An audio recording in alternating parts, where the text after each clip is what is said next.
meus queridos, tudo bem? Esse é o NFL Conto e Curte, seu programa semanal sobre futebol americano, sobre a NFL. Não se esqueça de se inscrever, venham conosco para mais uma semana. Nesta semana a gente está fazendo o programa na quinta-feira, porque é uma semana bem especial. Semana 13 da NFL tem vários jogos para lá de especiais, de verdade. Talvez seja a melhor semana em confrontos. A gente tem Eagles e Titans, a gente tem 49ers e Dolphins, a gente tem Chiefs e Bengals, só para citar alguns jogos da tarde desse domingo. Então vamos juntos. Primeiro com o giro de notícias, falar do que mais importante você precisa saber, pensando no domingo, pensando em lesões e tudo mais na NFL. Bom, começando com o giro de notícias, o Christian McCaffrey está com uma inflamação no joelho e não treina nesta quarta-feira. É uma preocupação para o próximo domingo. Essa é uma questão, esse é um ponto que eu mencionei algumas vezes na época da troca. Era uma troca que eu gostava, não foi tão absurdamente cara assim a troca para São Francisco, uma troca que São Francisco precisava, né, correr esse risco, cereja de um bolo, que os 49ers estava faltando alguma coisa. E o que estava faltando esse ataque era o McCaffrey, ele dava muito mais opções aqui em vários aspectos e tirava um pouco do peso das costas do Elijah Mitchell e do Deebo Samuel, só para citar dois jogadores, até mesmo do George Kittle recebendo passes no meio do tráfego. Porém, tem a questão da lesão, né? E aparece a primeira lesão do Christian McCaffrey em São Francisco. Ele não vem de um bom jogo, teve menos de 3 jardas por carregada contra o New Orleans Saints. Vamos monitorar essa questão. Seguindo em running backs, o J.K. Dobbins liberado para treinar em Baltimore. Isso é muito importante, né? Porque correr com a bola melhor em últimos quartos vai ser importante para Baltimore não colapsar na pós-temporada. O time tem 3 derrotas quando na frente, do placar por 9 pontos. Isso não é nada bom, né? A última foi fora de casa contra o Jacksonville Jaguars, um grande jogo do Sunshine, é verdade. Inclusive falei sobre num vídeo para os membros Like Plus. Seguindo, Ja'Marr Chase planeja jogar neste domingo. Ja'Marr Chase era para ter jogado na última partida contra os Titans, acabou não jogando depois de treinar durante a semana. Talvez tivesse sido poupado para esse duelo para lá de importante contra o Kansas City Chiefs neste domingo. Daqui a pouco eu falo mais sobre esse jogo. Inclusive, os Rams vão ter 2 baixas. Segundo Ari Meirov, o Aaron Donald não joga neste domingo pela primeira vez na carreira, não vai jogar. E também tem o Matt Stafford, que ainda está no protocolo de concussão e não joga. O Kyle Pitts passou por cirurgia, está fora da temporada do tight end dos Falcons. É uma ausência muito sentida. Atlanta, queira ou não, matematicamente briga pela divisão. Então, vamos ficar de olho nisso. Falando nos Bengals, faltou falar também, Joe Mixon deve treinar nessa quarta-feira. O Aaron Rodgers deve treinar no final dessa semana. Para mais sobre Aaron Rodgers e Jordan Love, eu fiz um vídeo ontem que você pode conferir a minha opinião sobre quem deve ser o titular dos Packers para o próximo jogo. Bom, meu Brasil, vamos seguir. Eu queria falar um pouco sobre a semana 13, né? O vídeo, esse segmento, esse programa está saindo na quinta, como eu falei, por um motivo muito especial. Afinal de contas, a gente tem uma semana 13 muito legal, muito interessante em jogos aí vindo pela frente no domingo. E na quinta-feira também, né, tem Bills e Patriots. Mas pode ser uma semana que apague um pouco uma impressão ruim que muitos estão, e eu estou um pouco também em relação à temporada da NFL. Talvez seja jogar contra o que eu vou falar agora, mas não, essa temporada não está tão legal como a gente esperava. A expectativa foi muito alta e a expectativa é a mãe da frustração, né? E qual que é o problema da expectativa? Quando a NFL monta o calendário do Sunday Night Football, do Monday Night Football, do Thursday Night, ela coloca times que ela acha que vai bem, né? Que estará naquele momento da temporada brigando por alguma coisa. Não está acontecendo isso em alguns jogos. A gente teve aquela chuva de Denver Broncos no horário nobre porque chegou o Russell Wilson. E assim tinha que ser, vamos ser sinceros, um quarterback que deve estar no Hall da Fama, mudando de time para uma equipe que precisava de um quarterback. A expectativa era muito alta. A gente tinha São Francisco também, vários horários nobres no início da temporada, por conta da primeira temporada, primeiro ano do Trey Lance como quarterback titular. E isso a gente se frustrou também. Esse jogo entre Colts e Cowboys tinha tudo talvez para ser um jogo entre 2 líderes de divisão, né? E os Cowboys estão na briga ainda, podem até ganhar a divisão. Os Colts não estão em lugar nenhum, né? O Matt Ryan não jogou bem nesse ano, muitos fumbles nessa temporada, foi até para o banco. Depois voltou com o Jeff Saturday assumindo o time de maneira interina. A frustração está sendo grande nesse aspecto, que times muito bons não estão jogando bem. A gente tem em breve, inclusive, um Rams e Packers no horário nobre, que era tudo para ser uma excelente partida na reta final do campeonato, talvez até valendo a folga da Conferência Nacional. Neste momento não vale nada, porque os Rams estão basicamente eliminados e o Green Bay Packers tem 3% de chance de playoff. Então, a expectativa foi muito alta e aí a gente viu muito jogo ruim de horário nobre. Essa é a verdade, que em outras temporadas talvez estivessem escondidos à tarde e a gente só veria no condensado depois do Game Pass, ou ver os melhores momentos, ou nem assistiria. Essa é a verdade. Então, essa impressão tá um pouco agridoce. Agora, é uma temporada de mudança de guarda. Eu ia falar guard e falei guarda.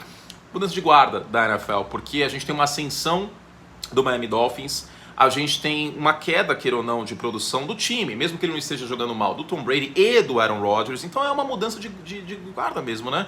Quarterbacks jovens aparecendo, despontando. O Joe Burrow, que colocou o time nas costas contra a Tennessee na semana passada. O Tua Tagovailoa, que é o melhor quarterback da NFL em rating neste ano e briga pelo MVP. O Jalen Hurts, que evoluiu muito como passador. Claro, outros quarterbacks seguem no topo, o Pat Mahomes, o Josh Allen, que deu uma oscilada, mas os Bills estão fortes na briga ainda. Só que algumas histórias novas apareceram e no início dessas histórias novas realmente é diferente, né? Só que são muitas histórias novas ao mesmo tempo. Kevin O'Connell nos Vikings, os Giants, um time que, né, não tem uma fórmula bonita de se ver, mas estavam ganhando jogos no início do ano, os Jets a mesma coisa.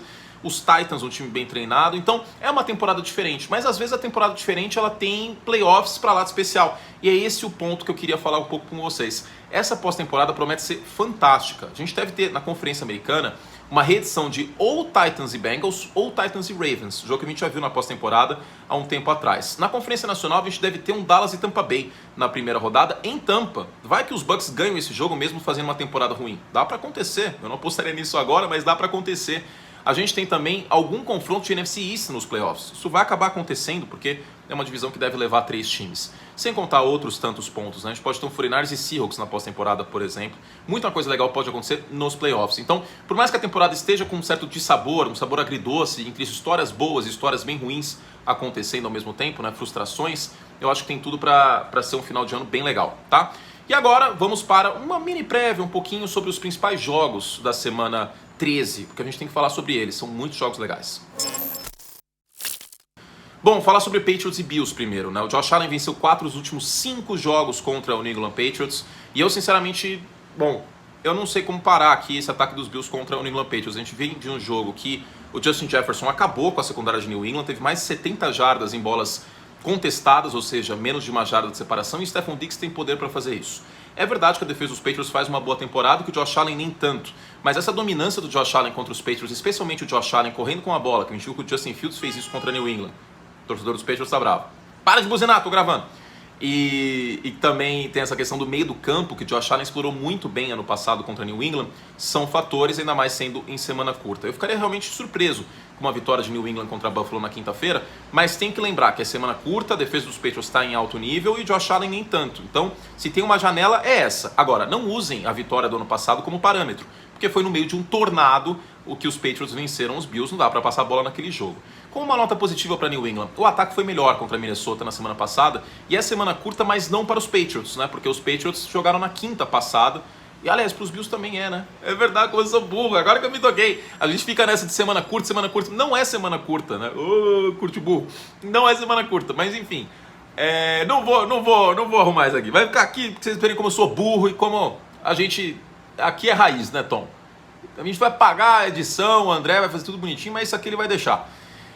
Enfim, vou de Bills aqui, pela dominância do Josh Allen contra New England nos últimos jogos, tá? Mas olho nessa questão do Mac Jones, tá melhorando, soltando a bola rápido e o Von Miller não joga, então é um ponto pra gente ficar de olho. Seguindo, tem Eagles e Titans. Os Eagles tiveram mais de 300 jardas correndo com a bola na última partida, mas eu não espero o mesmo resultado contra aí essa defesa de Tennessee, que nas últimas semanas vem jogando muito bem contra a corrida. Só lembrar aquele jogo contra...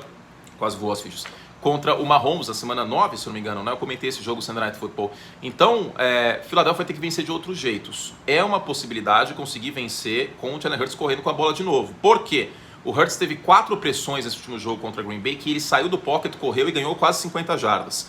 Os Packers mandaram algumas blitzes que ele também correu com a bola. Tennessee não tem como grande virtude inside linebacker. Tennessee é um time que pode ficar vulnerável a essa questão do Jalen Hurts. Como o Pat Mahomes correu bem com a bola contra os Titans naquela partida, em questão que o jogo terrestre não fez nada.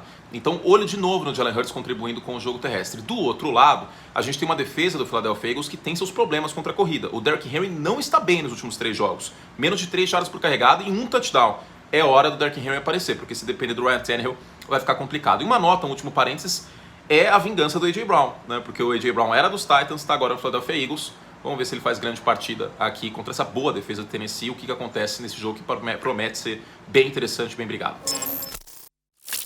Seguindo, tem que falar também de mais 2 jogos. Daqui a pouquinho eu falo um momento histórico, Dolphins e 49ers, mas essa ausência do McCaffrey, se acontecer, se ele não jogar no domingo, ela é bem sentida porque a gente viu nesse último jogo, nessa última partida, o time Garoppolo bastante pressionado, teve que passar muito a bola, teve 6 jardas por passe, o jogo terrestre não fez uma grande partida para São Francisco, a defesa de New Orleans pressionou. Os Dolphins tinham problema para pressionar o quarterback no início do ano, mas nas últimas semanas vem conseguindo pressionar com mais consistência, acima de 30%. Essa é a chave para Miami. E correr com a bola com o Jeff Wilson também. Uma nota interessante do ESPN Stats and Info, o Jeff Wilson ainda é o jogador com mais jardas corridas por São Francisco na temporada. E ele também é por Miami desde que ele chegou nos Dolphins. Então é um termômetro legal para Miami em relação a conseguir pressionar o quarterback e correr com a bola para solidificar a posse, tá? Até para tentar atrapalhar um pouco a defesa de São Francisco no pass rush com o Nick Bosa que tá voando. Não vai ser uma missão fácil. São Francisco tem a melhor defesa da NFL em jardas cedidas por carregada e é uma defesa que está a 4 jogos sem ceder pontos em segundo tempo. Outra coisa então para ficar de olho é o segundo tempo, os ajustes que o Mike McDaniel fará ou deixará de fazer contra os 49ers aí no intervalo, tá? Então esse é um jogo bem legal também, fiquem de olho. E por fim, a gente tem aí Chiefs e Bengals, que é a reedição da final da Conferência Americana, e eu me preocupo com essa defesa de Kansas City em profundidade. É a pior defesa da NFL em jardas, em passes que viajaram pelo menos 15 jardas em número de touchdowns. É uma das 5 piores em aproveitamento, enfim. Big play é com essa defesa mesmo. É uma defesa que vem pressionando bem o quarterback, coisa que é chave para jogar contra o Joe Burrow essa linha ofensiva, mas é uma defesa que cede muita big play. Jamar Chase deve estar de volta, Joe Mixon também deve estar de volta, peça importante aí para os Bengals. Então, esse duelo é para a gente ficar bastante de olho. O jogo terrestre de Kansas City também, porque a defesa de Cincinnati fez um excelente trabalho contendo o Derrick Henry. Será que esse jogo terrestre de Kansas City vai conseguir engrenar e ser consistente? A gente já viu altos e baixos desse ataque corrido com a bola terrestre nessa temporada. Jogaço também na tarde de domingo, na ESPN 2 no Star Plus. Dolphins e 49ers também tem transmissão, e mais cedo Eagles e Titans também, tá bom? E quinta-feira, Patriots e Bills. Bom, vamos dando sequência aqui no programa. Deixa eu pegar aqui perguntitas dos membros. Lembrando que para mandar perguntas, né, vai ter um quadro só. Tudo bem, meu povo? Tô com uma colinha bem grande. Tô com uma colinha aqui também, muito bom, Anthony. Esse é o vídeo de membership, né, explicando como funciona o Like Plus. Mas eu tô pegando aqui, aqui, vou separar 2 perguntas que os membros mandaram, os membros Hall da Fama, e depois vai ter um vídeo só para os membros respondendo as outras perguntas ainda nesta semana. Mas vamos separar aqui 2 perguntas. Vitor Eppelbaum manda: supondo que a temporada dos Packers termine do jeito que está, com 6-11, o que você faria com as escolhas? Reforça a defesa, investe um wide receiver ou alguma troca? Eu acho que a questão defensiva passa muito por um novo coordenador defensivo. Eu tentaria o wide receiver. Por mais que essa classe não seja a mais talentosa do mundo, os Packers precisam trazer reforços na posição de wide receiver e a free agency não é nada boa. A free agency é tipo Juju Smith-Schuster, Scotty Miller, assim, jogadores bem abaixo mesmo. Então o jeito vai ser o draft. Deve ser o último ano do Aaron Rodgers, ou o penúltimo ano, sei lá, imagino que seja o último ano. Então dá esse último gás trazendo o recebedor, que não seja para ele, que seja para o quarterback que estiver lá em 2024. Então é importante aí essa questão do wide receiver via draft. Eu pegaria wide receiver. Vamos lá então, deixa eu ver. Essa aqui é interessante. Jorge Ribeiro manda aqui: o Sean Payton disse em entrevista que em algum momento o draft da NFL vai virar loteria, tal qual da NBA. O que você acha disso? Aspectos positivos e negativos caso existam. Eu acho bem negativo que isso aconteça, porque não existe tanking na NFL como existe na NBA. A loteria no draft da NBA ela existe para coibir que o time perca de propósito.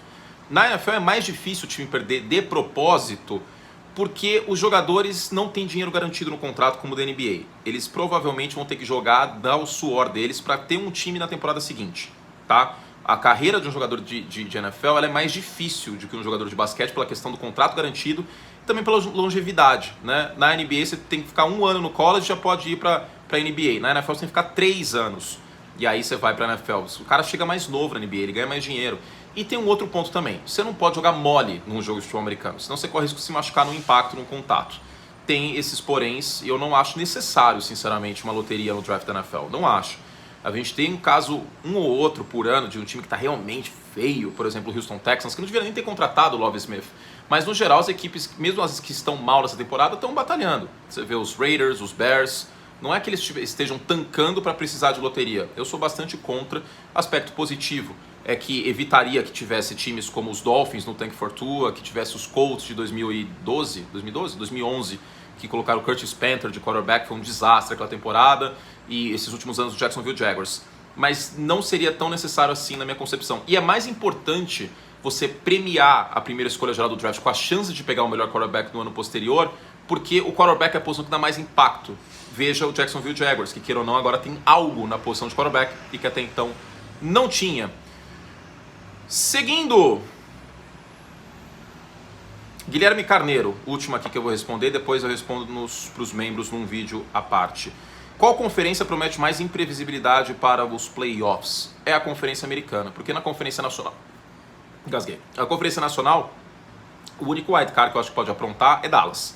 Né? Seattle e Washington, que é a minha previsão dos outros wildcards, eu não acho que apronte a ponto de chegar numa final de conferência.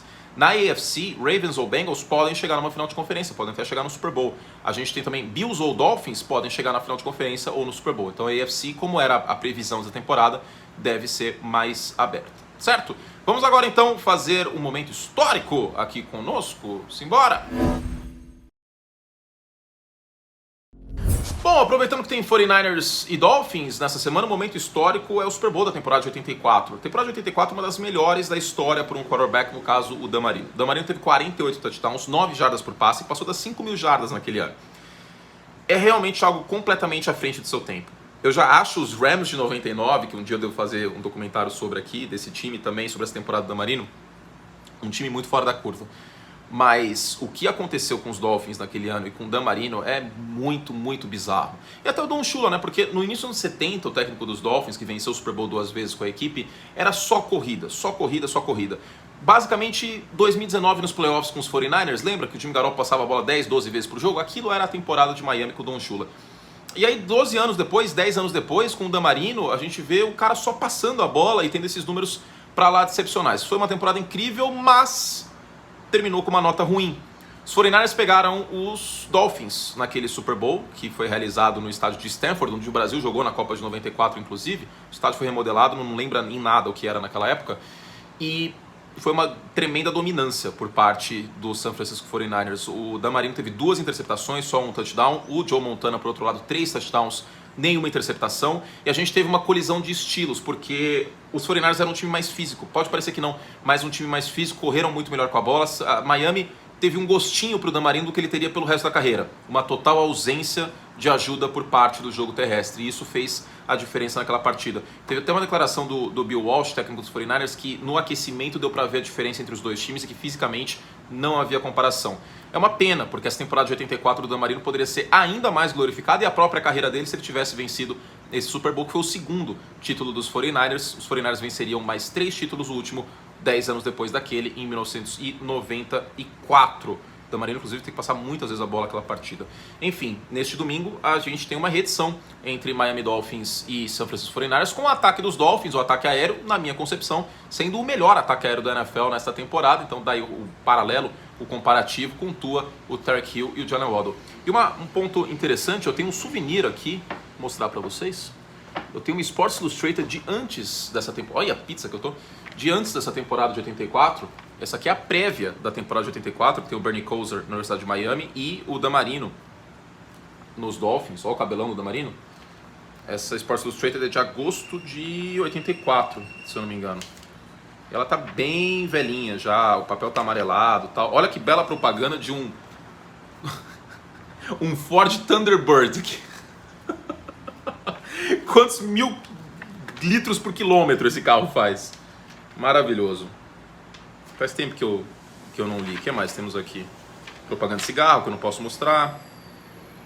Ah, e uma referência aqui. Eu vou terminar de mostrar aqui. Tem uma matéria sobre os running backs. Tá vendo essa fonte aqui? Isso aqui, ó. The Rush is on. Essa fonte se chama Futura.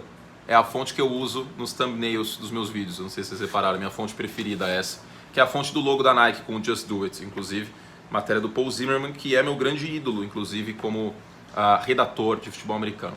É isso, meu povo. Esse é o momento histórico. Agora vamos falar um pouquinho de Esporte América, que a gente tem que lembrar de coleção nova por lá.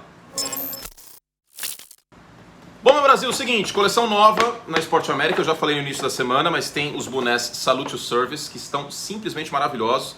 Esse aqui do meu Berzão, aqui da New Era, tal, pá, obviamente, vocês podem ver oficiais, tudo produto bonitão. Vou colocar Serginho Malandro, meu boné. E também, vai ficar muito Serginho Malandro, né, com esse negocinho pra cá. E também as camisetas, né, com essa coleção militar. Eu já mostrei a dos Eagles no vídeo do início da semana. E essa aqui é dos Patriots, eu acho. Tem um monte de pelo do Tom nela já, hein? Eita, nós. Ah, não, essa aqui é dos Eagles que eu separei. Tá aqui a que eu tava usando. Tem entre outros times lá também, tá? Então entre em esporteamerica.com.br, faça sua compra agora mesmo. Lembrando que no mês que vem a gente volta com os cupons para os membros Like Plus, tá? Então membro tem cupom de desconto na Esporte América. Terminamos. Que beleza, hein? Membro tem dica de aposta, tem cupom na Esporte América, é uma beleza. Fizemos só os track, podíamos, um beijo carinhoso. Pra terminar, vou dar meu palpite aqui, meus palpites pros jogos. Eu acho que vence Bills, Bengals... Não, perdão, eu achei que era Titans. Bills, Eagles, 49ers e Bengals. Eu acho que os Chiefs vão tropeçar contra esse cenário. Vamos ver se eu tô certo ou não. Beijo carinhoso e até a próxima. Para mais conteúdo, assine este canal se você gosta do conteúdo. E eu vou falar baixinho. Estamos planejando documentários novos, tá? Talvez tenha a ver com esse negócio que eu acabei de falar de 84. Não sei, mas vai ser interessante. Beijo. Obrigado a todo mundo. Se inscreva, não custa nada. Clica aqui embaixo. Você vai ver. Se você se inscrever, ó, quem se inscrever que não tá inscrito vai beijar na boca nesse final de semana, hein? Energia positiva que vocês vão beijar na boca. Clica aqui embaixo. Tchau.